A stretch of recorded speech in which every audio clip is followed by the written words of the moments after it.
43-cü demək test üçün 30 saniyə başladı.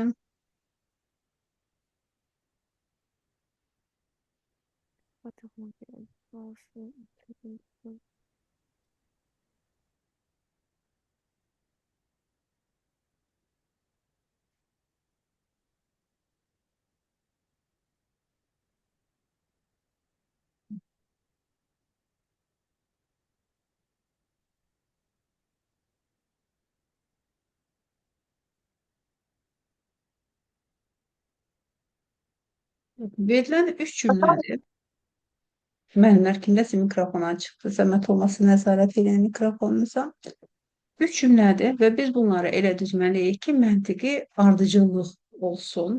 Birinci cümlədə o, yəni bir qız stipendiya üçün müraciət etdi. 2-də maddi yardıma ehtiyacı var idi. 3-də isə universitetə qəbul oldu. Biz nə götürəcəyik? Təbii ki, birinci başlayır, maddi ehtiyac olmasından başlayırıq. Sonra stipendiyaya müraciət olacaq və nəticədə də universitetin qazanması. Testimizin cavabı D variant olacaqdır. Düşən uşağın 44-cü test üçün mətn var və mətnlə işlədiyimizə görə 1 dəqiqə 30 saniyə olacaqdır sizin vaxtınız.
Bizə mətn verilmişdi. Mətni hələ ki oxuya bilmirəm.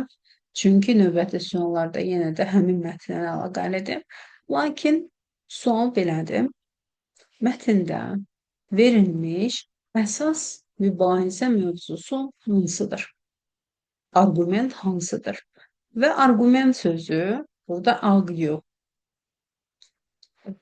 mübahisə edirlər. Nədən söhbət gedir? İnsanların bir-biri ilə ünsiyyətinin dərinliyindən və zənginliyindən danışır. Yəni mübahisə bundan gedir söhbət.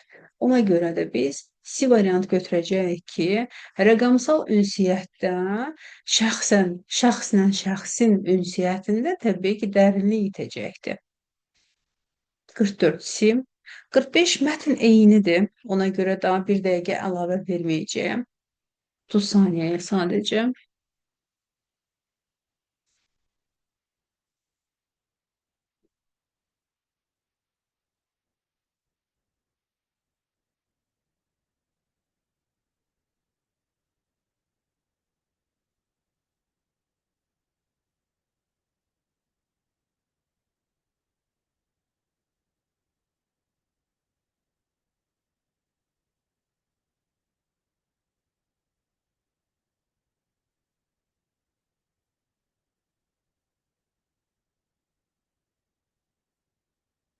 5-ci sualda notion sözü.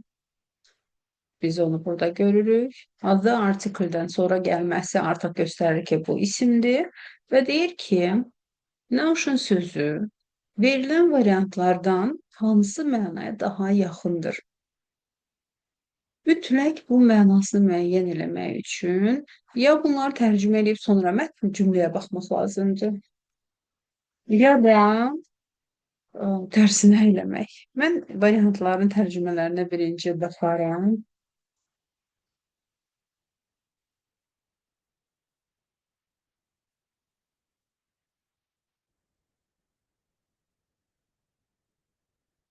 Despite the variantlara baxırıq. Suggestion təklif, requirement tələb, criticism tənqid və assumption isə nəticə. Bu verilənlərdən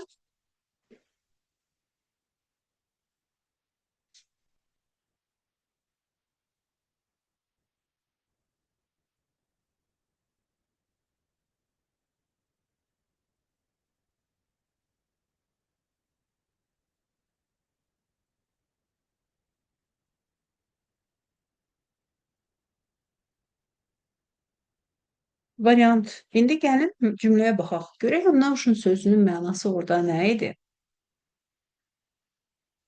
Despite technological advances, texnoloji üstünlüklərə baxmayaraq, the notion that digital communication will replace face-to-face interaction remains controversial.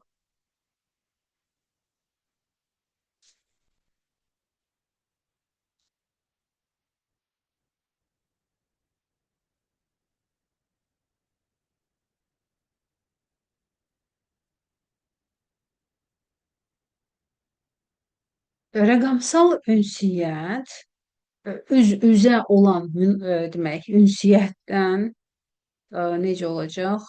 Bir-birini əvəz edəcəyi mübahisəli olaraq qalır. Notion buradan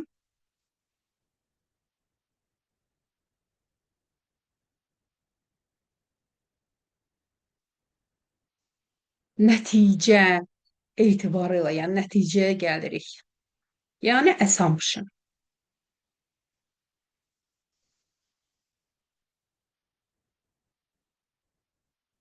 Testimizin cavabı oldu D. 46. Yenə eyni mətndən işləyirik. 30 saniyə başladı.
Otuz saniyə tamamdır və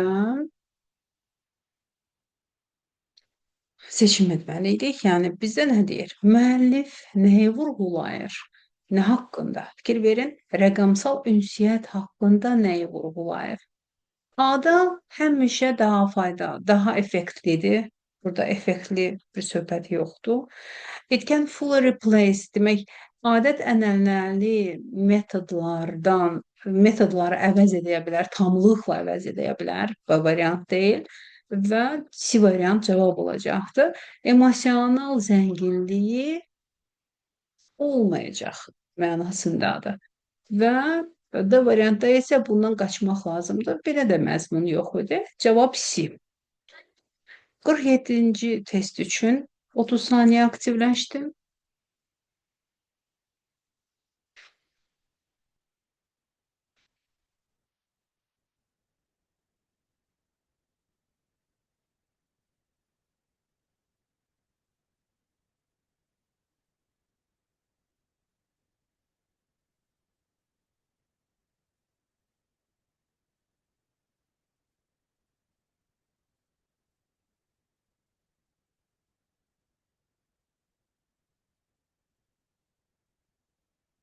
Sual belədir ki, mətnə əsasən rəqəmsal ünsiyyət nədə fayda vermir?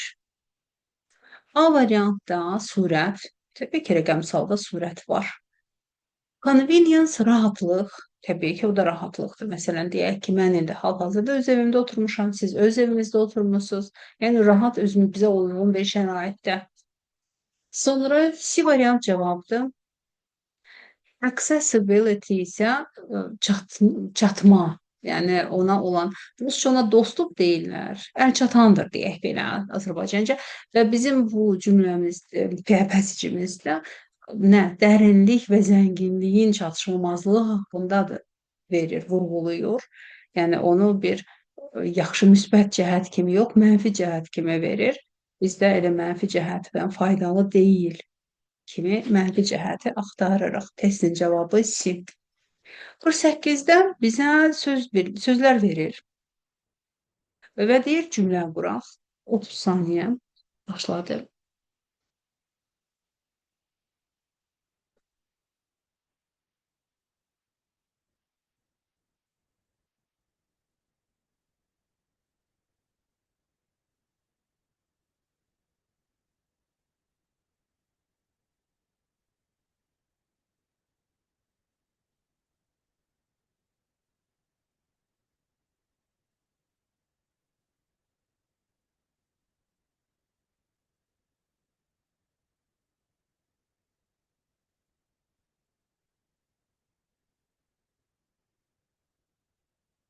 Cavab olaraq burada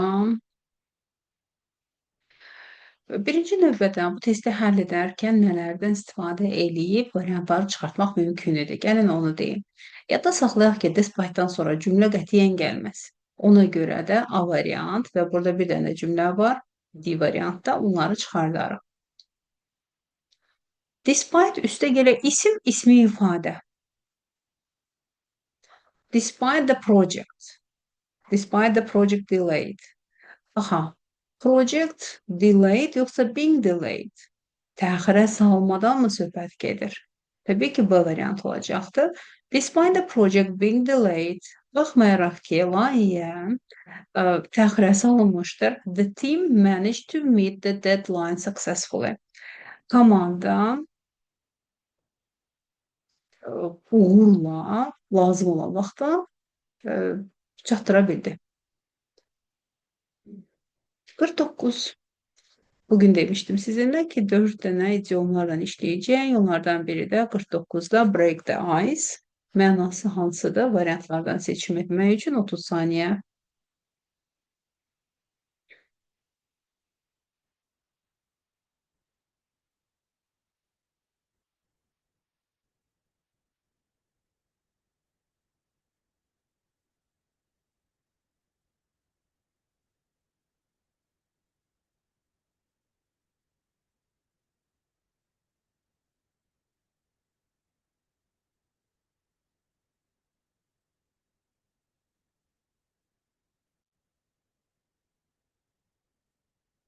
Break the ice. Bu buz qıran söhbəti həm də metodikada var. Yəni kurikulumda da biz bu ifadə ilə istifadə edirik. Bunu biz biraz məntiqlə də düşünə bilərik. Buz qıranı biz nə üçün istifadə edirik? Aradakı soyuqluğu götürmək üçün. Yəni ünsiyyəti başlamaq üçün. B variant. Begin a conversation in a social setting. 49'da B. 50. test üçün 30 saniyə başladı.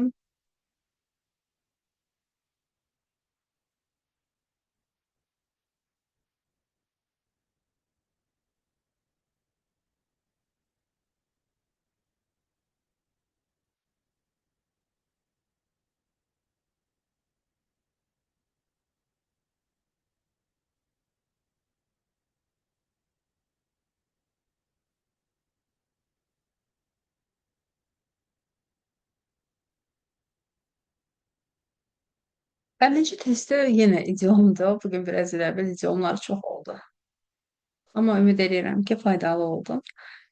Və belə bir cümlə. The teacher was so angry that she blew. Demək müəllim o qədər qəzəbli idi ki, o neynədi?